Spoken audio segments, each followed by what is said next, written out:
Jacob Rees-Mogg. Mr. Deputy Speaker, thank you very much. It's a great pleasure to follow on in this debate from my honourable friend from West Suffolk, who made a fantastic maiden speech, and we all now know to be very careful where we blow our nose in his constituency. It's a great honour to be elected for North East Somerset. From my family, it's a great honour. My father, or my noble kinsman, Lord Rees-Mogg, as I'm now meant to call him, told me that between him, myself and my sister, we had tried 7 times with 1 victory. I fear if we were a football team, people would be calling for the manager to be removed. But it is also an enormous honour to be elected for North East Somerset, which is where I was brought up and where my family have lived for generations. And as everybody knows, Somerset is God's own county, and North East Somerset is God's own part of God's own county. I inherit the seat from 2 very distinguished gentlemen, from the honourable member, my honourable friend from Bath, who I'm very glad is now my honourable friend, because I discovered when canvassing that a lot of people unaware of boundary changes were still intending to vote for him. When they discovered they could no longer do so, they turned out to be lifelong Conservatives. So I welcome him to the peer-light coalition that we now have. The main part of the constituency was the old Wansdyke seat, inherited from Mr. Dan Norris, a most distinguished member of the Labour benches and a parliamentary private secretary to the Right Honourable Member for South Shields, and he's probably sorely missed at the moment during a leadership election. He was the model of an assiduous constituency MP, worked tirelessly both as an Avon County Councillor and as a Member of Parliament, and I indeed have large shoes to fill. But turning to North East Somerset, as I said, God's own part of God's own county, it is a great place in British history.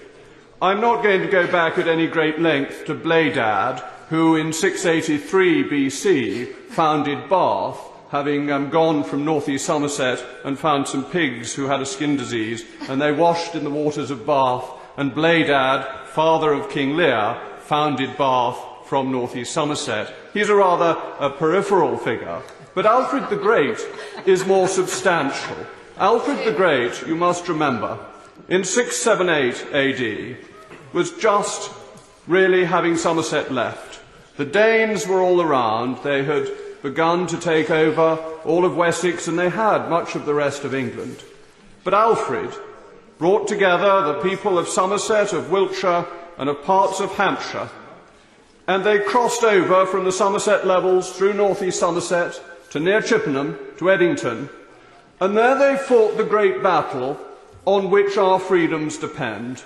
They put paid to Danish occupation, and Alfred, a great lawgiver, a man we should think about in this debate particularly because he didn't want to innovate laws, he wanted to codify laws, he wanted to tell people what ancient rights they had and how they ought to have their liberties. So he was able to expel the Danes, and his grandson became the first King of England on borders we would recognise to this day.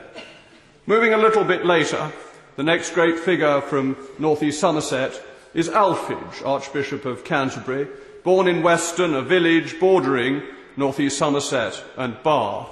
He is really the first tax martyr.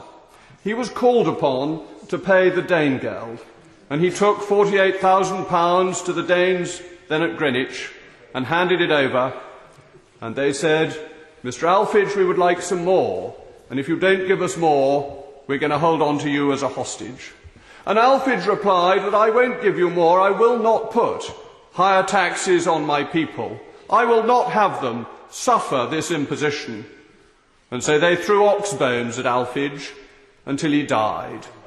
Now I hope that people won't find it necessary to throw ox bones at me, but I think as another representative from North East Somerset, I will stand constantly for low taxation.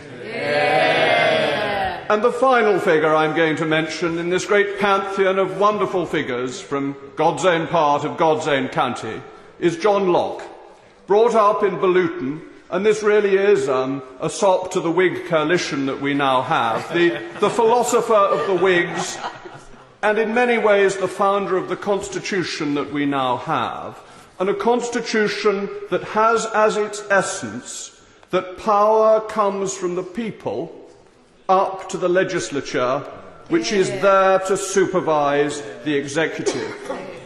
You will all know that the argument at the time was about the divine right of kings, and some may now think we have another form of divine right of the executive. Locke made it clear that the duty of the legislature was to check and to stop the executive exceeding the powers, the rights and the authority that it had from time immemorial. We take these three great Somerset men. Alfred the Great, the first Eurosceptic. He got rid of the Danes and made England independent. Alfage, the low-taxed martyr, and John Locke for the legislature for the people against the executive. However long I represent North East Somerset for, I will take these three as my great heroes and hope to model my political words on their thoughts. Mr. Deputy Speaker, thank you very much. Mr. Tom Harris. Thank you, Mr. Deputy Speaker. I'm not sure I'm up to the task of following such an eloquent and entertaining and frankly self-assured maiden speech as the one from the honourable gentleman. Not since the days of Boris Johnson in this chamber have we been treated to such a colourful and imaginative and very evocative retelling of our history, and I have to say to the honourable gentleman that he will do extremely well in this chamber, I have absolutely no doubt, and extremely well on his own government's front bench at some point soon, and I'm sure that if he holds on to his seat long enough after the next general election, he'll make an excellent addition to the shadow cabinet.